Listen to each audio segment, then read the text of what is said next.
Hello, good day again, everyone, and welcome to another episode of Walk with TJ.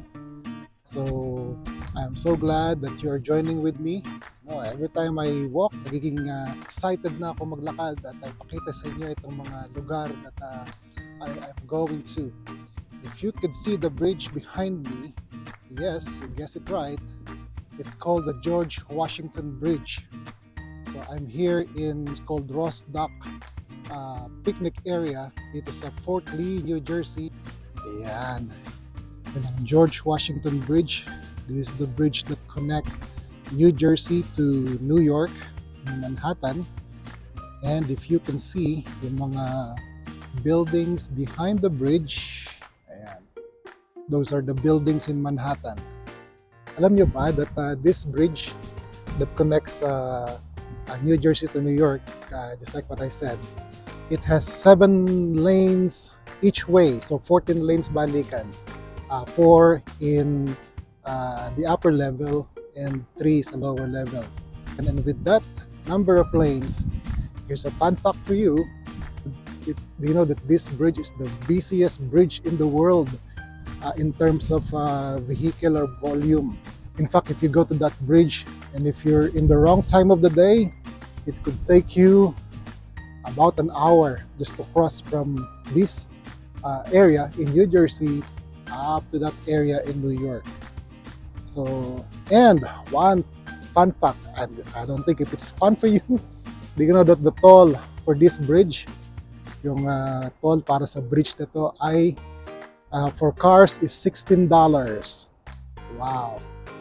And this area here, ito namang river na to, it's called the Hudson River. This river runs around 315 miles from the northern part of the state of New York. Wala doon, mga 300 miles from that area to the north hanggang dito where the water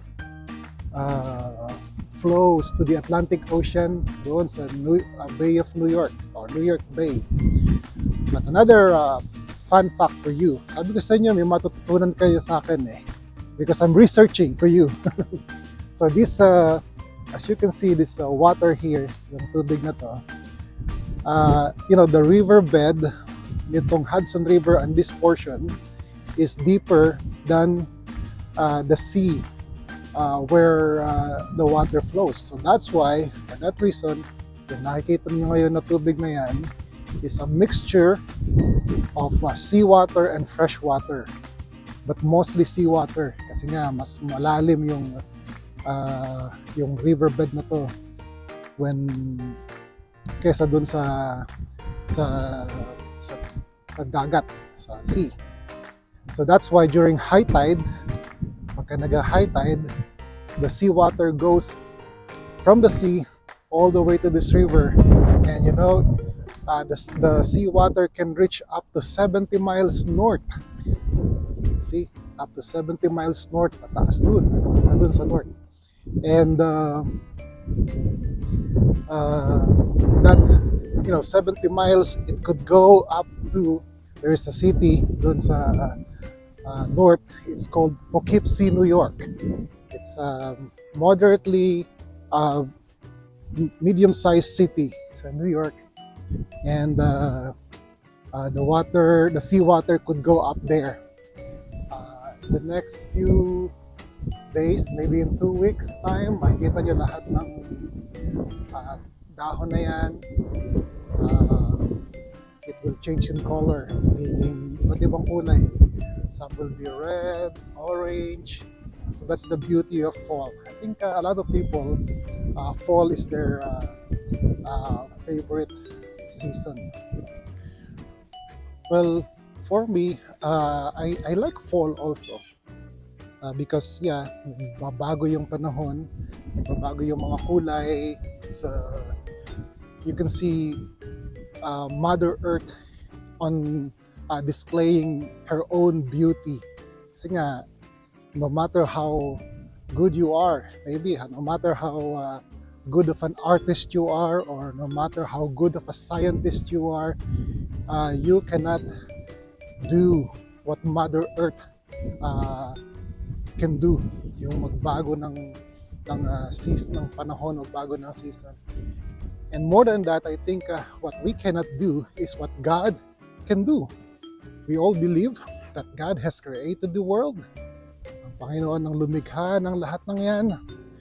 So, if we are so amazed at what Mother Earth can do, we should even be more amazed at what God can do, because the world is in God's hand. What I'd like to share today as I am doing this walk is gusto ko lang i-discuss the extravagance of our God. Lagi akong iniisip, we have this tendency to think na we sometimes are lacking in many things. No? Katulad nung discuss ko nung first video, na that's the reason why we feel worried, because we think we are lacking in many things in life. But if we will just think it over again, kung gaano yung extravagance, we are so blessed because we have an extravagant God. Just imagine this water, no? Yung river na to, Hudson River. Pwede namang makitid na sapa lang yan. Just a short story. I was born and grew up in a place dun sa Nueva Ecija, sa Santa Rosa, Nueva Ecija in the Philippines. And you know, the name of our sitio is called Sapang Kubo. Just imagine, sapa na nga, kubo pa.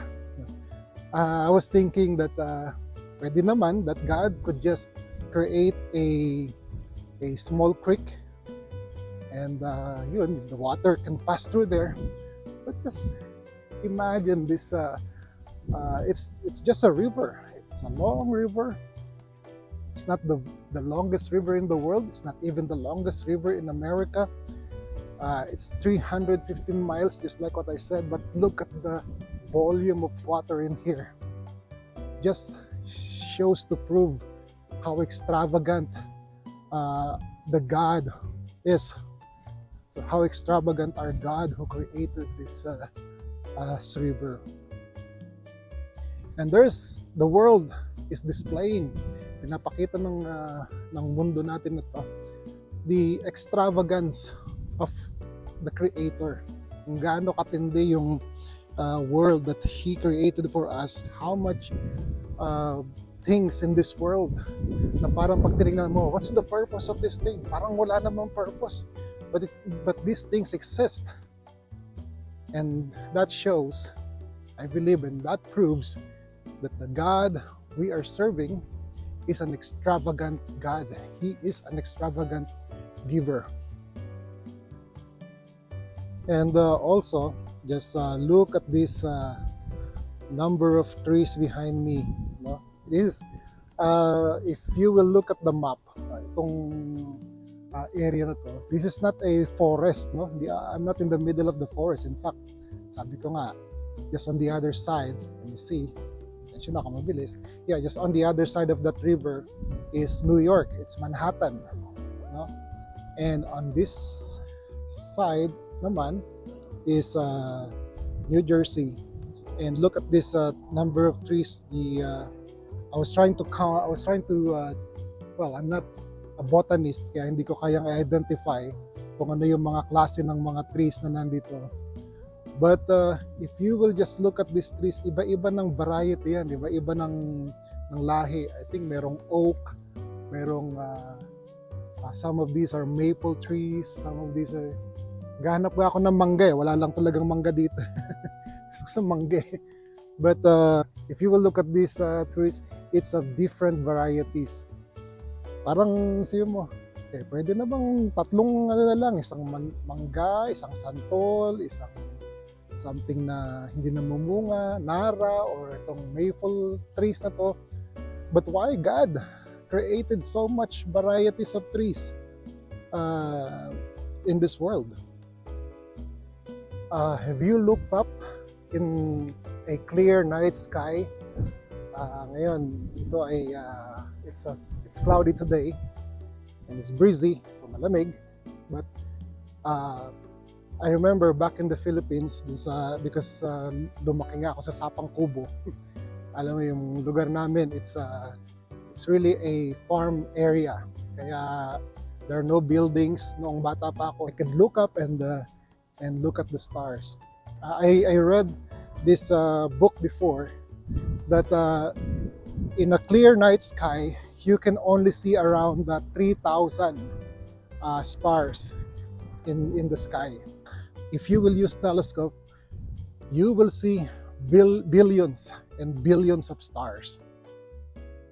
Well, in fact, if you love astronomy, astronomer naman tayo ngayon.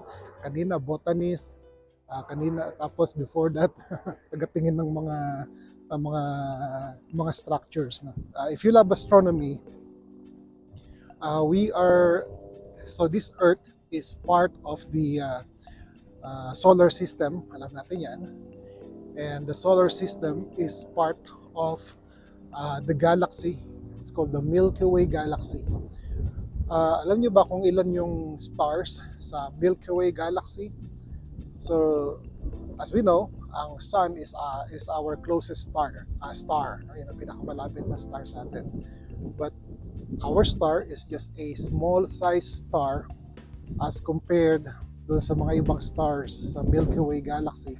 And the Milky Way galaxy is composed of trillions upon trillions of stars. And the closest star to us, sabi ko nga, is the sun, and the next closest star, it's called the Alpha Centauri.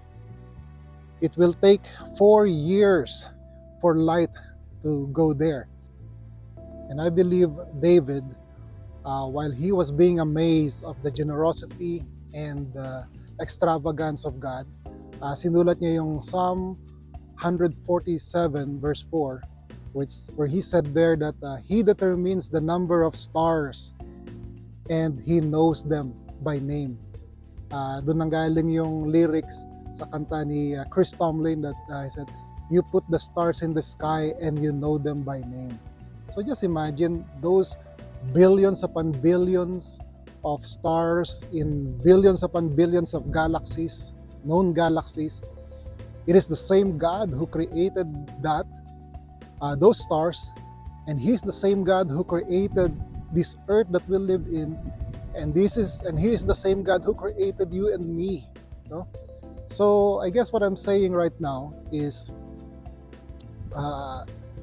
correct. There will be times when we will feel like we are lacking in many things. We are lacking kuminsan ng mga resources, ng mga funds. We are lacking kuminsan even the good health. Wala tayo ng good health. Kinukulang tayo. But if we will just concentrate, and if we will just focus on the generosity of God, makikita natin that even the life that we have, even whatever the beauty of this world that we enjoy, it's all because of the generosity of God. Yun nga, I think the message for today para sa atin, including me, is that if there will be times na sa tingin natin parang kinukulang tayo, that our resources are not going to be enough, just look around and you will find evidences upon number of evidences of the generosity and the extravagance of our God. So let's focus on that. Let's concentrate on that.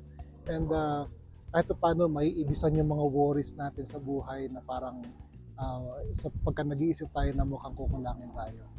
I think that's my sharing for you today.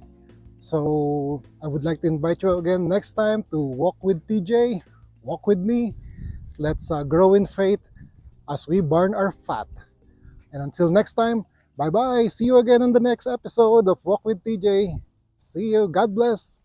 Have a good day.